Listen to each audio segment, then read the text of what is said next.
Hey everyone, today we're going to be painting this loose watercolor flower bouquet.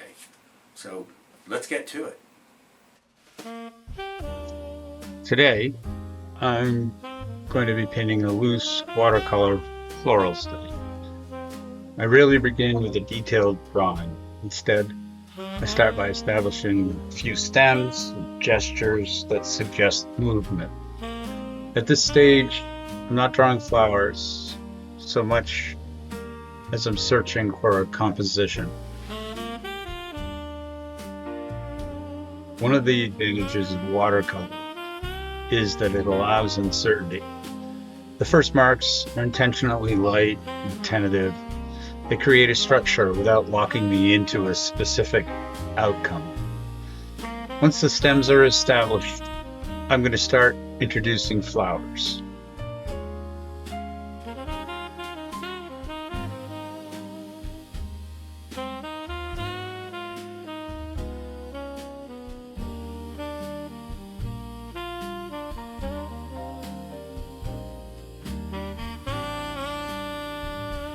While I still have the green paint on the palette, I'm going to do some spatters across the page just to add some life to the painting. You'll see me do this a few different times.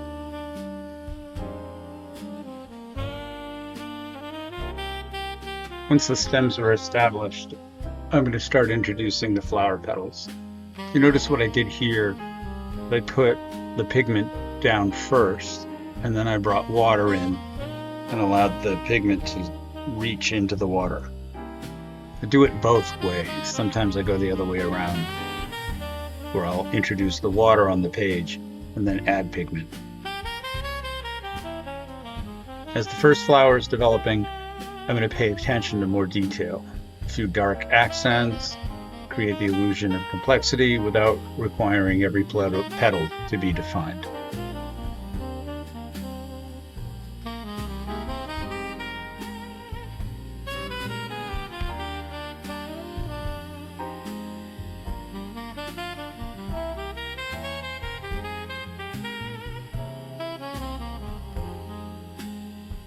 So now I'm actually working in some of the background. So I'm trying to do more than just a strict watercolor of flowers and give it some atmosphere. So I'm putting down a wash and then I'm patting some of it away, just so it doesn't get too heavy. And now that I have that done and the one flower in, it's time to start to balance the whole painting.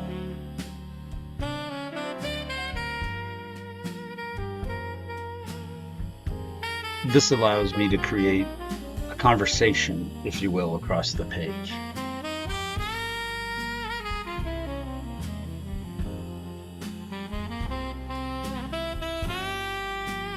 Notice I'm not giving every flower the same level of attention.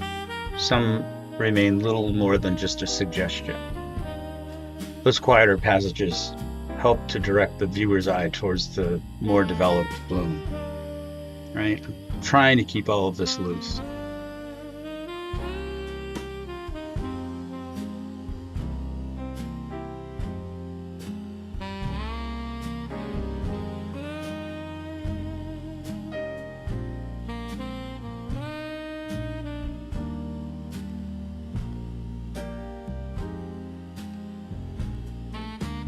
Here I'm developing one of the main focuses of the page, right, at the center top.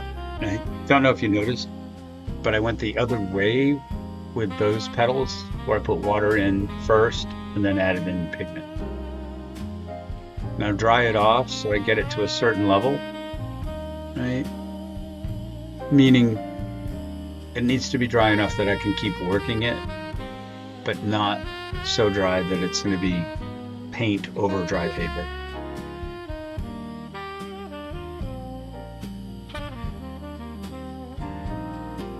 So at this stage, I'm evaluating the composition as a whole.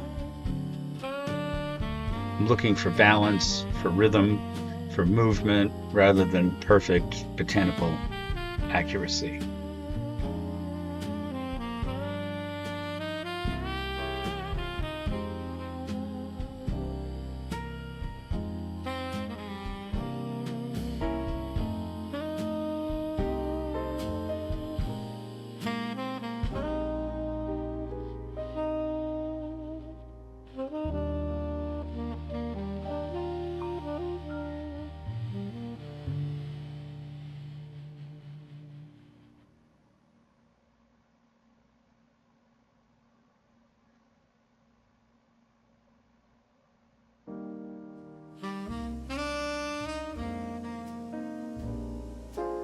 So putting down water first, bringing the pigment back in.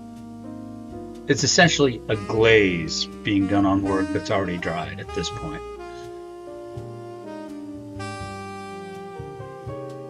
A little more spatter.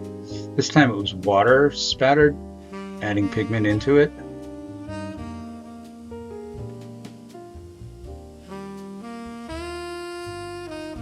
And you notice me repeatedly going back with a paper towel or a piece of toilet paper, actually. If something's a little too dark, I can remove it really quickly.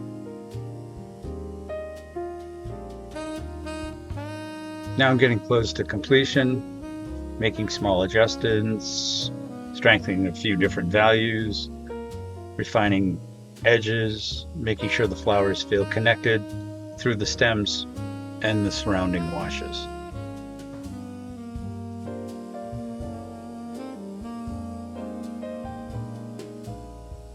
So we're real close to finished here. And you'll see the final painting remains loose and atmospheric rather than describing every petal. It relies on suggestion and allows the viewer to complete the image. Thanks so much for painting with me today. I hope you enjoyed this watercolor study. Consider subscribing, and I'll see you in the next video.